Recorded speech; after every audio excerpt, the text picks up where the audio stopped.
Do the rich people cringe and say, don't tell them that, Robert? Yes. Don't tell people what you know. Right. Keep them poor. So my father was the head of education, PhD, all that stuff. I go home and ask him, said, why don't we learn about money in school? And he looked at me and says, because the government doesn't let us teach that subject. The government tells us what we can teach and what we can't teach. And I thought that was strange. And I said, but aren't we going to school to learn about money? He says, no, your job is to get a job. I said, but you get a job to earn money. He goes, no, you're supposed to just get a job. I went, no. Isn't the purpose of a job to earn money? He goes, you're correct. I said, so why don't I just learn about money? I can skip the job part, you know? And he got flustered and he said, if you want to learn about money, why don't you ask your best friend's father about money? And I said, why? That's Mike. So I asked him. He says, because Mike's father is an entrepreneur. And I said, what are you? He says, I'm an employee. I'm a government employee. I went, oh, what's the difference? He says, the difference is an entrepreneur must know about money, or they're no longer entrepreneurs. And he says an employee doesn't have to know anything about money, because the government will take care of them, the company will take care of them. So I'm all confused. But I took my dad's advice and I trundled over to Mike's father's office and knocked on his door and I said, hey, I'm here, 9 years old. Teach me about money. He says, beat it, kid, you know. But that's where the story of Rich Dad, Poor Dad started. And finally, through persistence, my rich dad started teaching me about money on one condition. And that condition was he would never pay me. He says, the moment I pay you, you think like an employee. He says, that's the trap. Entrepreneurs work for free. And now I'm 9 years old, my head's going cracking in half. He says, you never want a paycheck. You understand that, kid? I said, okay, I got it. And he says, well, how do I make money? He says, that's what entrepreneurs figure out. It's like, so how do I learn about money? So he would just break out a Monopoly game board. So I would work for free. I'd pick up cigarette butts, and he had hotels and restaurants, and I would clean and do menial tasks. And as I got older, I started getting into office work and marketing and accounting, and I was an apprentice basically, but I always worked for free. And he would teach me about money, but the way he taught me about money was playing Monopoly. And finally one day I got upset. I said, well, when are you going to teach me about money? He says, what do you think we're doing? We're playing Monopoly. He goes, no. What do you think we're doing? We're playing Monopoly. He says, what do you think we're doing? So I don't know. I'm teaching you about money. And then that's when, you have one greenhouse. He says, there's many formulas for great success in money. There's thousands of them, but one of the best ones is found on the game of Monopoly. It still is today. 4 greenhouses, 1 red hotel. I said, what? He says, one of the greatest ways to acquire great wealth is playing Monopoly in real life. 4 greenhouses, 1 red hotel. Well, is that all there is? He goes, that's it. And he says, what do you think I'm doing? And I went, I don't know. So then he took me out and he showed me his greenhouses. And 10 years later, when I was 19, I was now in school in New York, and I come back to Hawaii, and Rich Dad had bought the biggest piece of land smack dab in the middle of Waikiki Beach. And when you go to Waikiki Beach today, you'll see the Hyatt Regency Hotel. That was his hotel. Just like the game of Monopoly. Just like the game of Monopoly.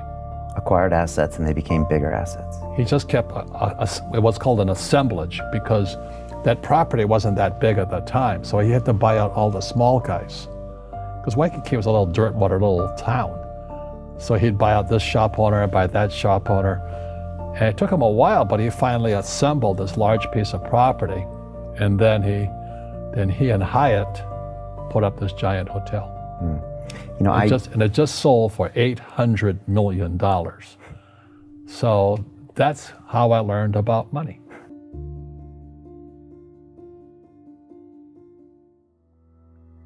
I've had financial crashes. I've had people stab me in the back, but they're all good because I grow from it. That's spirituality. Right. You know, people who are afraid of making mistakes, like they teach in school, they don't ever grow. Because spirituality is there's good and there's bad, there's right and there's wrong, there's up and there's down. Most people only want to be right, they only want to be positive. Well, you can't have that. That's not reality. Well, I wasn't poor by most people's standards, but I came from a family with a poor attitude, if you know what I mean. Because rich, poor, middle class, poverty starts with a fundamental attitude. Poverty is passed on. It's taught in your families. And middle class is taught in families. And so the people right now who are sitting at home, who are struggling financially or worried about money or unhappy, they may be making a lot of money, but unhappy with what they're doing, it was probably taught to you. You know, your superego was taught, get a job, work hard, or you'll never be rich, or the rich are evil, or whatever. The school system will never teach you about money. The school system was designed to teach you to be an employee, which is important, or a doctor or a lawyer, a specialist, but never about money. And what most people lack is real business knowledge, like accounting, you know, like debt, like taxes. You got to know that stuff, but they don't teach it in school to anybody.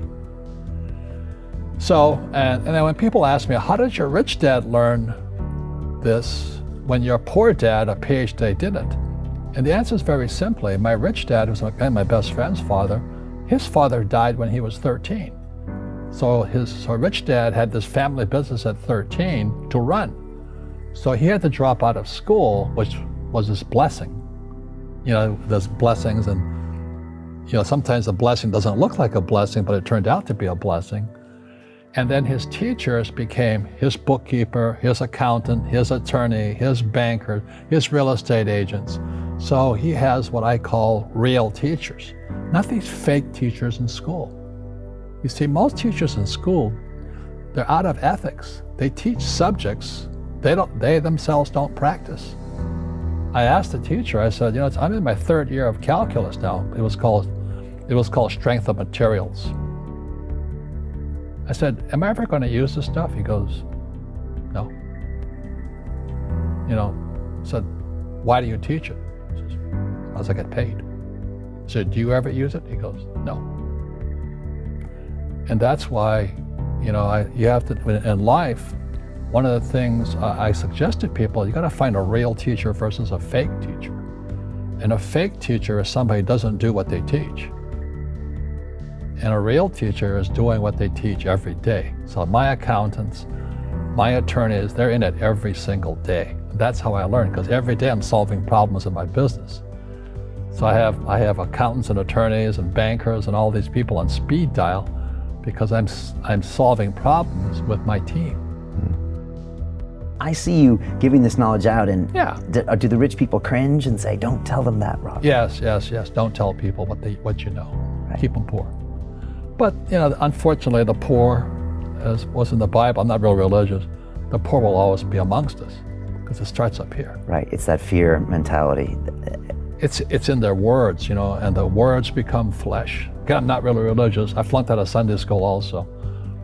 But when they say I can't afford it or I can't do that, they go down. They become what they say. My PhD daddy says, what do you think I am, made of money? I can't afford that. And my rich dad would say, that's why he's poor. Poor people say, I can't afford it, I can't do that, I don't have time. Because it's an escape. It's an escape, you know what I mean? It's easy to say, I can't afford it. And your rich dad used to say what instead of, I can't afford it? How can I afford it? How can I do that?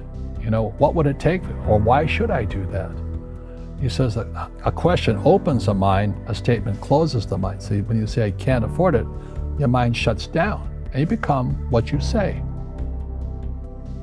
Rugby is a team sport, but so is soccer. The rules are different. And other people are golfers. They play by themselves. And so everybody's different. So my game financially is business, number one. Second is real estate. So what I say to young people is, you find your game.